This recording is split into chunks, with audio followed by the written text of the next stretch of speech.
Hey guys, how's it going? Today I want to speak about the subject of if all your memories were erased, what kind of person would you be? Well, the thing is, we need to differentiate a couple things. So, there's definitely the learned experiences that you have in your memory. There's the biological experiences that are just, well, they're part of your body and through evolution and stuff like that. And then there's stuff that we've learned through time. So, the thing is that in life, well, we have those biological things that have come from evolution.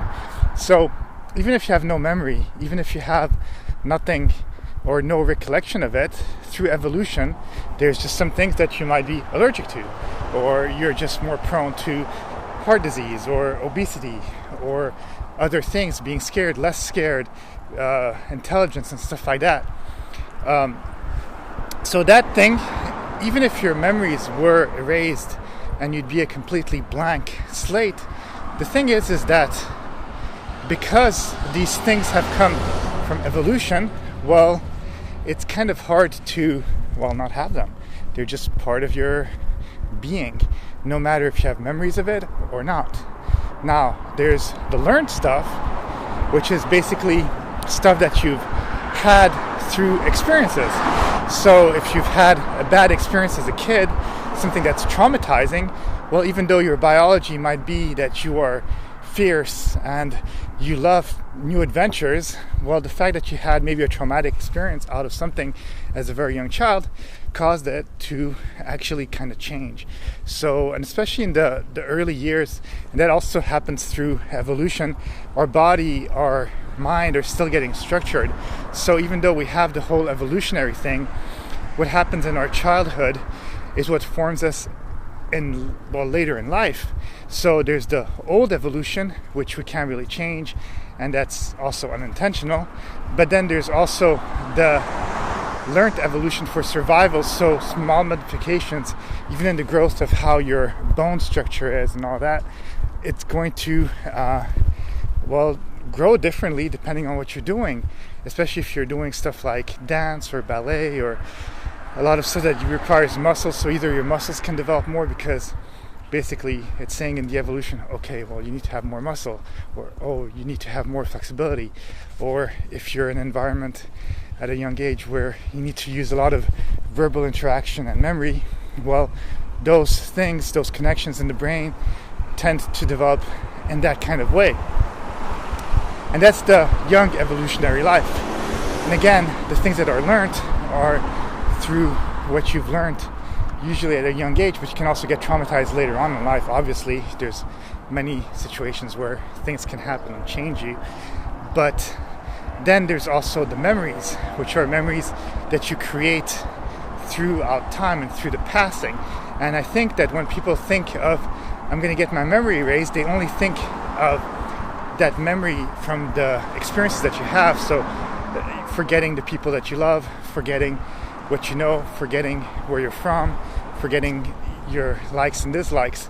But because there's all these different kind of memories, even if the memory of circumstances were to get erased, the memory of evolution and then the memory of even the things that are again through the old experiences that have changed you on such a deep level that it's created different kind of connections in your brain and stuff, those cannot be erased. And when they say also head trauma, where maybe your brain got damaged, well, that's another kind of erasure of memory, because that means there's been damage in your brain, so the connections for survival are changing and they're trying to get connected to other parts of the brain that are not damaged. So you are intrinsically not going to be the same person because your brain is just functioning differently. And that's why sometimes it's very scary sometimes to use antidepressant drugs or this drug or that drug, because even if you're taking just a sleeping pill or something like that, it's basically altering in some way that function of the brain for a certain amount of time, and it's not regulated normally. Now, I'm not against medication, obviously, because sometimes we just need it, and sometimes if something's wrong, well, we need to try to fix it. but usually it's not done that easily through medication, unfortunately. It just takes a lot of time sometimes, because the thing is, the medication will do things, but you're not going to exactly know for certain or for sure what that medication or how that medication will react to your brain. It's kind of like a hit and miss. We kind of have a test trial of a lot of human beings, and we're hoping that most of them, or we're testing to see if most people will react that way, but it's not a certain thing, because everybody, again, is different. We all have different evolutionary patterns and stuff like that. But I do think it's interesting to think about the concept of memory, erasing memory, who we are. But as you can tell, there's just so many different things.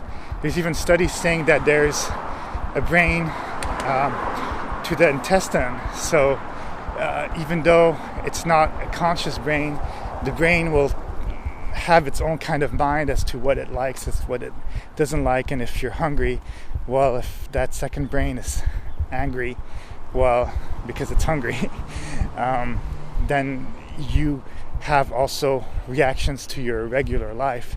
So there's just so many things that are taken into account, but having all of these things completely erased from you is very difficult, because they're all working in unison and they're all working together.